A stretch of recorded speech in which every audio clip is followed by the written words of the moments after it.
की उम्र सिर्फ 23 साल है, पर उसके घर वाले उसकी शादी करवाने के लिए उसके पीछे लगे हुए हैं। पर मोनिका अभी शादी नहीं करना चाहती है। वो लाइफ में कुछ करना चाहती है, पर कोई उसका सपोर्ट नहीं कर रहा है, जिससे वो बहुत परेशान हो जाती है और घर छोड़ने का फैसला करती है। बेटा, तुम्हें तो पता ही है कि मेरी तबीयत खराब रहती है। 2 बार तो मुझे अटैक आ चुका है, इसीलिए मैं अपनी आंखों के सामने तुम्हारा घर बसते हुए देखना चाहता हूँ। पापा, आप मेरी बात क्यों नहीं समझ रहे हो? मुझे नहीं करनी अभी शादी। अगर आप मुझे इसी तरह परेशान करोगे ना, तो मैं घर छोड़कर चली जाऊंगी। मोनिका अपने घर वालों को बहुत समझाती है, पर उसके घर वाले नहीं मानते और उसके लिए रिश्ते ढूंढना जारी रखते हैं। इसीलिए मोनिका भी इंस्टाग्राम पर एक लड़के योगेश से दोस्ती करती है, जो कि मुंबई में रहता है। योगेश मुंबई आने में मोनिका की हेल्प करता है और मोनिका अपने घर वालों को बिना बताए ट्रेन से मुंबई पहुंच जाती है। कैसी हो? सफर में कुछ परेशानी तो नहीं हुई? मोनिका पहली बार घर से दूर अकेली आई थी, इसीलिए वो नए लोगों से बात करने में थोड़ा हिचक रही थी, पर वो जल्दी ही योगेश के साथ घुल मिल जाती है। वो योगेश की मदद से बैंक में लोन के लिए अप्लाई करती है। उसको लोन मिल जाता है और वो अपना एक कैफे ओपन करती है। थैंक यू योगेश, अगर तुमने मेरा साथ नहीं दिया होता ना, तो मैं ये सब कभी नहीं कर पाती। और पता नहीं, शायद मेरे घर वाले मेरी शादी किसके साथ करवाते, पर आज मैं बहुत खुश हूँ और अपनी लाइफ अपनी मर्जी से जी रही हूँ। देखो, मैं तुम्हारा सबसे अच्छा दोस्त हूँ और तुम मेरी, इसीलिए दोस्ती में no thank you and no sorry, समझी? हाँ बाबा, समझ गई। चलो कैफे में चलते हैं, मैं तुम्हारे लिए अपने हाथों से कुछ बनाती हूँ। मोनिका योगेश को अपने कैफे में ले जाती है। कैफे में कुछ कस्टमर्स भी हैं। वैसे तो कैफे अच्छा चल रहा था, पर एक दिन शिवम नाम का एक कस्टमर कैफे में आता है। वो भर पेट खाना खाता है, पर बिल पे करने के लिए उसके पास पैसे नहीं हैं। इसलिए वो बाथरूम में जाकर कॉकरोच लाता है और उसको खाने में डाल देता है। छी, ये देखो, खाने में कॉकरोच। पता नहीं कहीं कोई कॉकरोच मेरे पेट में ना चला गया हो। मैं तो इस खाने का एक भी पैसा नहीं दूंगा।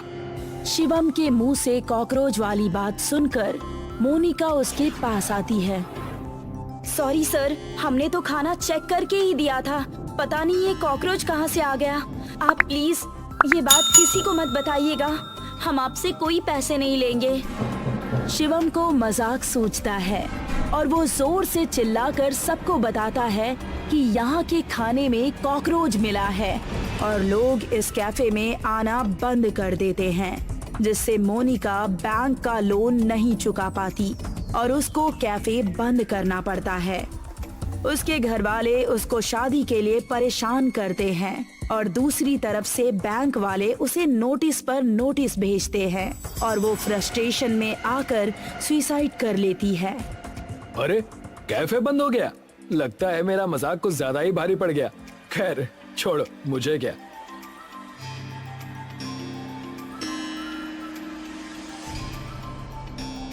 अच्छा, तो अब कैफे ये मैडम चला रही हैं। चलो इनके भी मजे लेते हैं। शिवम अपने कुछ दोस्तों को लेकर कैफे में जाता है और खाना खाने के बाद अपनी जेब में लाई हुई एक नकली छिपकली प्लेट में डालता है और कैफे के बारे में भला बुरा कहने लगता है। पर तभी कैफे की लाइट्स ब्लिंक होना शुरू हो जाती है और तेज हवा के झोंके आने लगते हैं। अरे, ये क्या हो रहा है अचानक से? अभी तो मौसम ठीक था। शिवम देखता है कि उसकी प्लेट में बहुत सारे कॉकरोच आ गए हैं और वो लोग बहुत डर जाते हैं। ये क्या हो रहा है शिवम? तू हमें ये कैसी जगह लेकर आया है? मुझे तो बहुत डर लग रहा है, बचाओ। अरे यार, मेरी खुद की बैंड बजी हुई है। पता नहीं आज ये क्या हो रहा है। मैं कई बार पहले यहाँ आ चुका हूँ, पर आज तक कभी ऐसा नहीं हुआ। शिवम अपने दोस्तों से बात कर ही रहा था कि तभी उसको एक बड़ा सा साया अपनी तरफ आते हुए दिखता है। वो देखता है कि वो छिपकली बहुत बड़ी हो गई है। बचाओ बचाओ, ये क्या चीज है? प्लीज मुझे मत खाना, प्लीज मुझसे दूर रहो, प्लीज मुझसे दूर रहो। शिवम काउंटर की तरफ भागने लगता है, जहाँ पर वो खूबसूरत लड़की उसकी तरफ पीठ किए हुए बैठी है। अंधेरा होने की वजह से उसका चेहरा और बाकी शरीर साफ दिखाई नहीं दे रहा। अरे ओ मैडम, ये क्या है? कैफे के नाम पर कोई भूतिया जगह है ये तो। हमें यहाँ से बाहर निकलना है, दरवाजा खोलिए। शिवम के आवाज देने पर भी वो लड़की कोई रिस्पॉन्स नहीं देती। जब शिवम दूसरी तरफ से जाता है और उसके सामने जाकर खड़ा हो जाता है, तभी आसमान में बिजली चमकती है, जो कि कैफे के शीशे के दरवाजे से होकर लड़की के चेहरे पर पड़ती है। उसको अपनी आंखों पर यकीन नहीं हो रहा, क्योंकि कुछ देर पहले तक उसने जिस खूबसूरत लड़की को देखा था, उसका चेहरा पूरी तरह बिगड़ चुका था। नहीं नहीं, जिसे मैंने कैफे को ओपन करते हुए देखा था। कौन हो तुम? वो लड़की कुछ नहीं कहती और शिवम की तरफ बढ़ती है। शिवम उल्टे पैर भागने लगता है।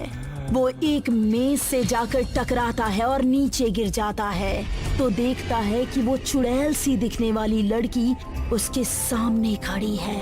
वो तेजी से पीछे के लिए मुड़ता है, पर पीछे वो छिपकली थी। ये क्या हो रहा है मेरे साथ? कौन हो तुम लोग और क्यों मारना चाहते हो मुझे? बोलो, कौन हो तुम लोग? नहीं, तुम वो लड़की नहीं हो सकती। वो लड़की तो मर चुकी है। मैंने तो सुना था कि उसने सुसाइड कर लिया था। ओह, तो तुम्हें सब पता है। तो ये भी पता होगा कि उस दिन खाने में वो कॉकरोच कहाँ से आया था। मुझे नहीं पता कहाँ से आया था कॉकरोच। मैं यहाँ खाना खाने आया था, ये सब पता करने नहीं।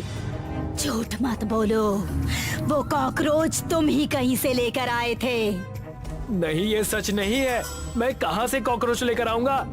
तभी कुछ कॉकरोच उसकी छाती पर आते हैं। शिवम अपने शरीर को झाड़ने लगता है। तुमने तो मजाक मजाक में खेल खेला था, पर उससे किसी की जिंदगी बर्बाद हो गई। तुम्हें पता भी है कि तुम्हारे उस घटिया किस्म की मजाक की वजह से उस लड़की को सुसाइड करना पड़ा।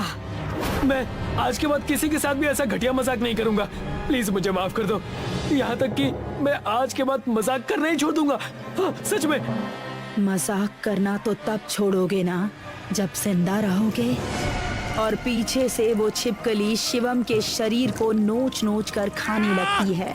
कुछ देर तक शिवम चिल्लाता रहता है, पर जल्दी ही उसके शरीर से जान निकल जाती है।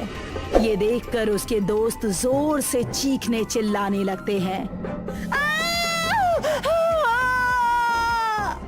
तभी तेज हवाएं शांत हो जाती है और कैफे का दरवाजा खुल जाता है।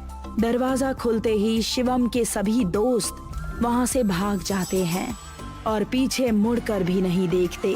कैफे की लाइट्स फिर से ब्लिंक होती है और दरवाजा फिर से बंद हो जाता है। ये चुड़ैल और मोनिका में क्या रिश्ता था? क्या ये दोनों एक ही हैं? ये खूनी कैफे क्या इसी तरह से लोगों की जान लेता रहेगा? इन सभी सवालों के जवाब जानने के लिए जुड़े रहिए इस कहानी के अगले पार्ट में हमारे साथ।